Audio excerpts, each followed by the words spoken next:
Sir the last topic, the most important topic also. Sir main stream మీడియాకి ధీటుగా నిలబడుతోంది social media. ఏపీలో ప్రభుత్వ వ్యతిరేక విధానం, అంటే ప్రభుత్వం అవలంబించేటువంటి వ్యతిరేక విధానాలను ప్రశ్నిస్తే కొంతమందిని అరెస్ట్ చేస్తున్నారు. దాంట్లో కొంతమంది సబబే అనేటువంటి ఇది కూడా ఉంది. ఏపీలో అరెస్టుల పర్వం కొనసాగుతుంటే తెలంగాణలో కూడా ప్రభుత్వానికి వ్యతిరేకంగా ఏదన్నా పోస్ట్ చేస్తే చాలా దారుణంగా వ్యవహరిస్తామనేటువంటి వార్నింగ్స్ కూడా వస్తున్నాయి. భావ ప్రకటన స్వేచ్ఛ మొత్తాన్ని నాశనం చేసేస్తున్నారు, రాజ్యాంగ స్ఫూర్తికి తూట్లు పొడుస్తున్నారు అనే ఆరోపణలు వస్తున్న నేపథ్యంలో ఎలా చూడాలి ఈ సోషల్ మీడియా అరెస్ట్లను? సార్ ఏం జరుగుతుందో నాకు తెలియదు, నేను పెద్దగా ఈ పేపర్లో చూడను, నాకు తెలియదు. కానీ మీరు చెప్తున్న దాన్ని బట్టి కేవలం తమ భావాలను నిజాయితీగా వ్యక్తం చేసిన కారణంగా వాళ్ళని అరెస్ట్ చేయడం అని చెప్పినది పూర్తిగా రాజ్యాంగ విరుద్ధం, చట్ట విరుద్ధం, అప్రజాస్వామికం, నియంతృత్వం. దీనిలో అసలు రెండవ వాదనకి ఆస్కారం లేదు.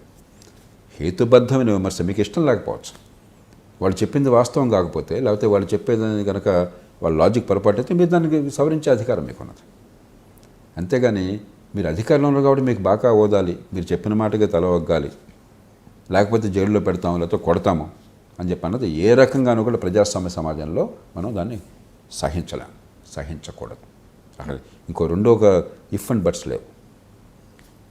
కానీ ఇంకో రకం అన్నది భావ ప్రకటన స్వేచ్ఛ అంటే బండబూతులు మాట్లాడే హక్కు కాదు,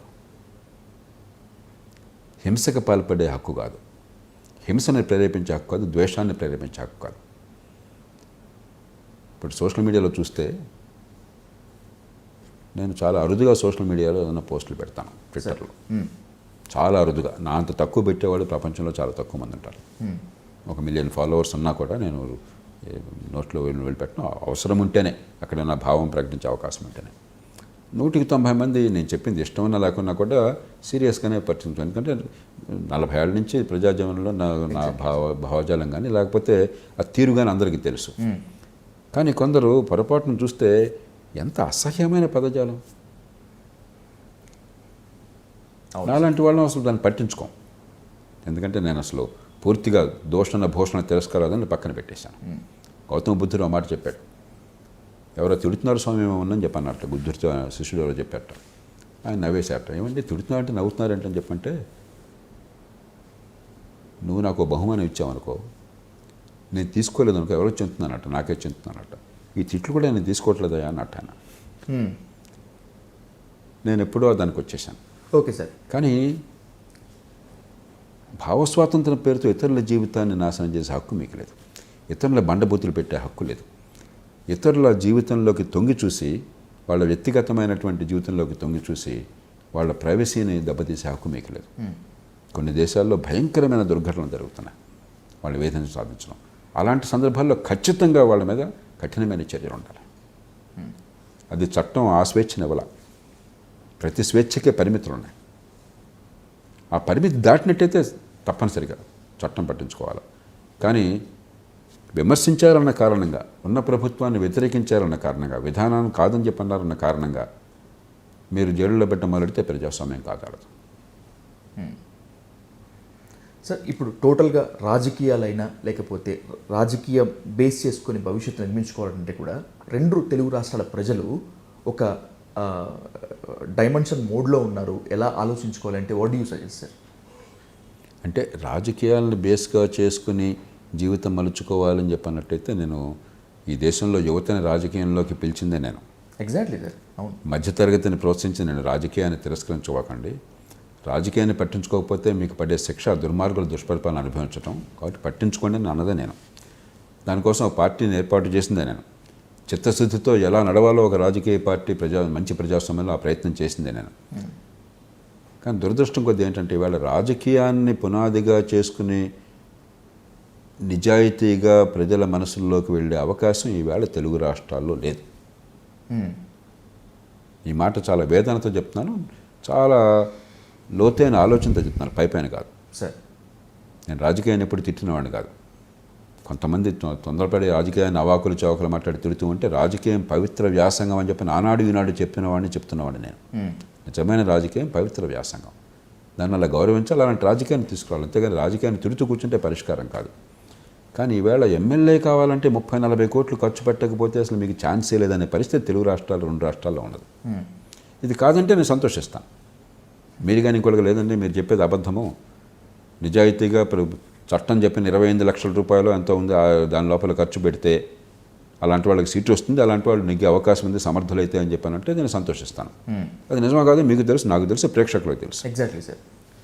అలాంటప్పుడు రాజకీయాన్ని పునాదిగా చేసుకుని మీరు జీవిత నిర్మాణం కోసం ప్రయత్నం చేయబోకండి. చాలా దెబ్బతింటారు, చాలా దెబ్బతింటారు. రాజకీయానికి కొత్త నిర్వచనాలు ఇవ్వండి. రాజకీయం అంటే ఎన్నికల్లో పోటీ చేయడం కాదు, పదవుల పొందడం. వీళ్ళందరూ పోటీ చేసి పదవులు పొందుతున్నారు, ఏం ఉద్ధరిస్తున్నారు ఒకసారి ఆలోచించండి. పదవుల మీద మోజే తప్ప నేను ఎవరిని అవమానించాలని మాట్లాడట్లా సార్. ఇవాళ ఎమ్మెల్యే అయిన వాళ్ళు ఏ పార్టీ వాళ్ళైనా కూడా 40 కోట్లు ఖర్చు పెట్టిన తర్వాత ఆవురావురమంటారు. పాపం ఇంత ఖర్చు పెట్టాం, తినడానికి కూడా డబ్బులు లేకుండా చేస్తున్నారు వీళ్ళు. ఒకప్పుడు తినడానికి డబ్బులు ఉండేవి, ఇప్పుడు మొత్తం అన్నీ కూడా దివాలా దించే పరిస్థితి తీసుకొచ్చాం మనం. అవును సార్. డబ్బులు ఎక్కడ చూసుకోవాల్సి వస్తుంది. ఇదా జీవితం? మీకు ఈ తెలివితేటలు, మీరు పెట్టే పెట్టుబడి బయట ఈ ఆర్థిక వ్యవస్థలో పెడితే, మీ చొరవ ఉపయోగిస్తే, మీకున్నటువంటి శక్తి సామర్థ్యాలకి, మీకున్న ప్రతిభకి మీరు హాయిగా గౌరవంగా నిజాయితీగా సంపాదించుకోగలరు. దానిలో 10వ వంతు సమాజానికి చేస్తే మంచి కీర్తి వస్తుంది. ఈ చెత్త కటౌట్లు పెట్టుకుని వాడికి వెనక పంచన చేరి 40 కోట్లు 30 కోట్లు ఖర్చు పెట్టి ఎమ్మెల్యే అయినా ఎందుకైనా కన్నీళ్లు గార్చి మళ్ళీ ఎలక్షన్ల కోసం 40 కోట్ల కోసం సమకూర్చుకున్నట్టు అని ఆలోచించి రోజు తిట్టు నేను ఎందుకు అయ్యేది? దీన్ని ఎలా మార్చాలో ఆలోచించండి. దీనిలో చేరి ఎట్లా పదవులు పొందాలని పెద్ద ఆలోచించుకోకండి. అందరూ దుర్మార్గులని నేను అంటలా. చాలామంది శాసనసభ్యులు కష్టపడి సమకూర్చి ఎంత ఇబ్బంది అయినా కూడా అధిగమించి పళ్ళ బిగువన మంచి చేసే ప్రయత్నం చేస్తున్నారు. కానీ ఎంత నష్టపోతున్నారు, ఎంత కష్టపడుతున్నారో నాకు తెలుసు. వాళ్ళు సంతోషపడేవాడు ఒక్కళ్ళే, అధికార పార్టీ అయినా ప్రతిపక్షం అయినా సరే. ఎవరు కొంచెం డాంబికంగా ఉన్నారని చెప్పంటే, ఎవరు హడావుడి చేస్తున్నారని చెప్పంటే, అసలు రాజకీయము పరిపాలన అంటే సంబంధం లేకుండా ఓ 10 కోట్లు 25 కోట్ల చేతిలో పడగానే ఎమ్మెల్యే కావాలి, ఎమ్మెల్యే నేత అని వచ్చేవాళ్ళు, వాళ్ళకి సంతోషంగా ఉంది. వాళ్ళకు కూడా కొంతకాలం పోయి ఏం చేద్దాం అనిపిస్తుంది. ఎందుకంటే మన దురదృష్టం కొద్దీ ఇవాళ రాజకీయంలో ముఖ్యంగా కొన్ని రాష్ట్రాలు, దక్షిణాదిన ఆంధ్రప్రదేశ్, తెలంగాణ, కర్ణాటక, తమిళనాడు రాష్ట్రాల్లో డబ్బే సర్వస్వంగా, డబ్బే రాజకీయంగా వచ్చేసింది. అలాంటప్పుడు రాజకీయానికి పునర్వచనం. రాజకీయం అంటే ఏమిటి?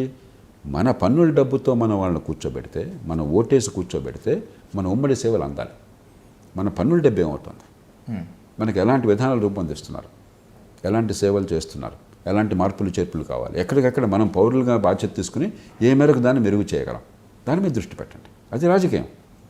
రాజకీయం అంటే ఎమ్మెల్యేగా పోటీ చేయడం కాదు రాజకీయం. అదొక్కటే రాజకీయం కాదు. మామూలు దేశంలో రాజకీయం సరిగ్గా ఉన్నట్టయితే తప్పకుండా మీరంతా దానిలో చేరండి, ఎన్నికల్లో పోటీ చేయండి కోరేవాడిని నేను. కానీ ఇవాళ ఉన్న పరిస్థితుల్లో మీరు ఒళ్ళు హోనం చేసుకోబోకండి, మీ కుటుంబాన్ని ఆహుతి కర్పూరం చేయబోకండి, లేకపోతే మీరు అవినీతిలో భాగస్వాములై దేశాన్ని దోచుకోబోకండి. సార్, రాజకీయమైన ఏ రంగమైనా మార్పు రావాలి. మార్పు అంటే ఉన్న స్థితి నుంచి ఉన్నత స్థితికి వెళ్ళటం. ఇప్పుడున్నటువంటి పొజిషన్లో యువత ఖచ్చితంగా క్రియాశీలక పాత్ర పోషించాల్సినటువంటి ఈ సమయంలో అనేక సందేశాన్ని ఇచ్చినటువంటి మీకు thank you so much sir. Thank you sir.